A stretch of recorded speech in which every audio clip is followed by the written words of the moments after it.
Hi friends, மார்கழி 8வது நாள் எடுத்த வீடியோ தாங்க.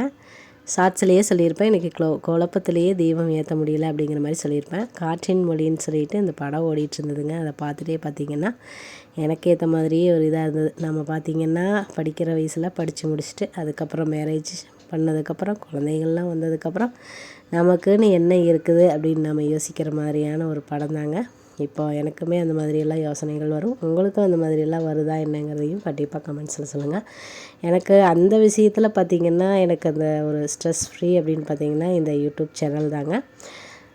இன்றைக்கி பார்த்திங்கன்னா காலையில் இந்த சாமி ரூம் மட்டும் தொடச்சி விட்டு தீபம் ஏற்றிடலாமா அப்படின்னு தாங்க பார்த்தேன். ஆனால் சரி எல்லாமே ஃபுல்லாக க்ளீன் பண்ணி விட்டுடலாம். சாப்பாடு வந்து பச்சைப்பயிர் ரசம் சாப்பாடு வச்சு இவங்களையெல்லாம் அனுப்பி விட்டுட்டு அதுக்கப்புறம் தாங்க க்ளீனிங் வேலையை ஸ்டார்ட் பண்ணிட்டேன். ஃபுல்லாக டீப் க்ளீன் பண்ணி விட்டாச்சு.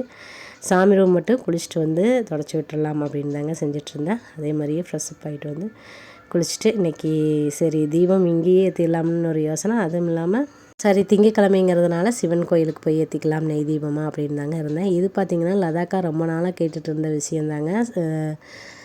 சன்லைட்டில் வந்து எப்படி தலையை வந்து காய வைப்பீங்க தலை குளித்ததுக்கப்புறம் அப்படின்னு சொல்லி கேட்டிருந்தாங்க. அந்த வீடியோ தாங்க. நல்லா வெயில் அடிச்சிட்டு இருந்தது. இன்றைக்கி தான் மதியம் குளித்தேன் அப்படிங்கிறதுனால சரி அதை வீடியோவில் ஷேர் பண்ணிடலாம் தாங்க ஷேர் பண்ணியிருக்கிறேன்.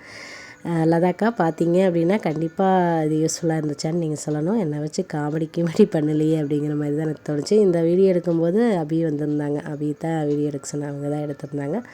அதுக்கப்புறம் பாப்பாவை அங்கன்வாடியிலேருந்து கூட்டிகிட்டு வந்துட்டு அப்படியே சிவன் கோயிலுக்கு வந்தாச்சுங்க. சிவன் கோயில் கட்டிகிட்டு இருக்கிறாங்க அப்படின்னு ஏற்கனவே ஒரு பதிவில் சொல்லியிருப்பேன். அங்கே தாங்க வந்தாங்க. இது வந்து சித்தர் சமாதி இருக்குது அப்படின்னு சொல்லி சொன்னாங்க. அவங்க சரின்ட்டு அங்கே தீபம் இன்றைக்கி எப்படியோ ஒரு வழியாக ஏற்றியாச்சுங்க. மேடம் பாருங்கள் பின்னாடி செம்பருத்தி பூவெல்லாம் சாமிக்கு வச்ச பூவெல்லாம் எடுத்து வச்சு விட்டு எனக்கு அலங்காரம் பண்ணிகிட்ருக்காங்க. இப்படி தாங்க நிறைய பசுவெல்லாம் பார்த்திங்கன்னா சிலையாகவே செஞ்சிட்ருந்தாங்க. ஆச்சரியமாக இருந்தது. கொஞ்சம் நேரம் அமைதியாக கண்ணை மூடி உட்காந்து ஓம் நம சிவாய சொல்லிவிட்டு அதுக்கப்புறம் இதெல்லாம் பார்த்துட்டு இருந்தாங்க. மனசு கொஞ்சம் சரியில்லை அப்படின்னா சிவன் கோயிலில் துர்க்கை அம்மனுக்கு தீபம் ஏற்றுங்கன்னு முதல்ல ஒரு பதிவில் நம்மளோட மங்கையர்க்கரசி அம்மா தான் சொல்லியிருந்தாங்க. அதனால் ஒரு தடவை ஏற்றிருந்தேன். அதே மாதிரி இன்றைக்கி அந்த ஞாபகம் வந்ததுனால மறுபடியும் இந்த மாதிரி ஏற்றிருக்கிறாங்க. இங்கே துர்க்கை அம்மன் இல்லை. இனி கோவில் கும்பாபிஷேகம் ஆனதுக்கப்புறம் எல்லாமே வைப்பாங்க அப்படின்னு நான் நினைக்கிறேன்.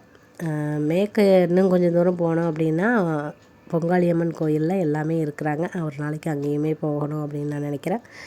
ஓகே ஃப்ரெண்ட்ஸ், இந்த பதிவு பிடிச்சதுன்னா மறக்காமல் லைக் பண்ணிடுங்க. தேங்க்ஸ் ஃபார் வாட்சிங் ஃப்ரெண்ட்ஸ்.